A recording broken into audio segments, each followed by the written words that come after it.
नवीन पिढी आता स्मार्ट आहे. नवीन म्हणजे सुशिक्षित शब्दासमोर जे पूर्वी आमच्या काळात सुशिक्षित बेकार असा शब्द कॉइन केला होता, तो जर सुशिक्षित असेल खऱ्या अर्थाने, तर तो उद्योग, धंदे, व्यवसाय, नोकरी काहीही करू शकतो. स्वतःचा व्यवसाय स्टार्टअप सुरू करू शकतो.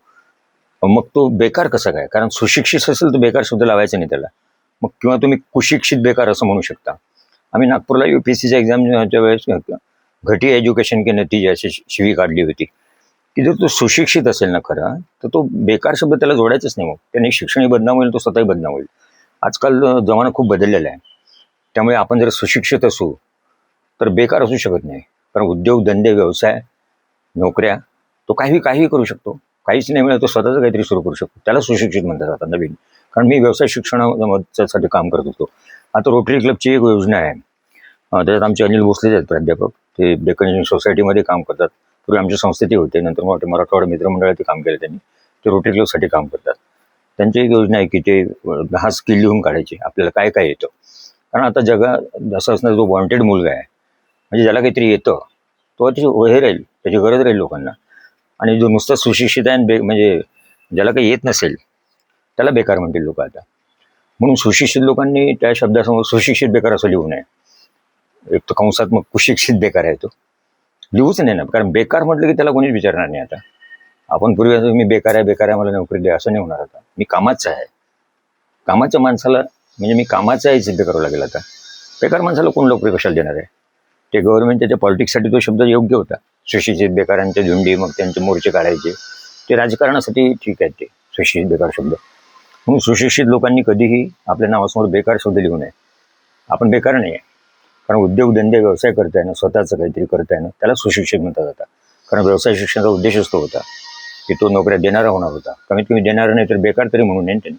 सुशिक्षित राहावं, आयुष्यभर काही केलं नाही तरी चालेल, पण बेकार शब्द लावायचा नाही. सुशिक्षित, कुशिक्षित बेकार मग तो.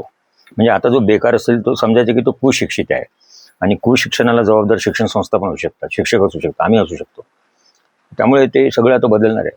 त्यामुळे सुशिक्षित बेकार हा शब्द आपल्याला बदलून नुसतं बेकार म्हणू शकतो. मी बेकार आहे सध्या. मग बेकारला कोणी विचारणार आहे. त्यामुळे आपण बेकार म्हणायचं राहायचंच नाही.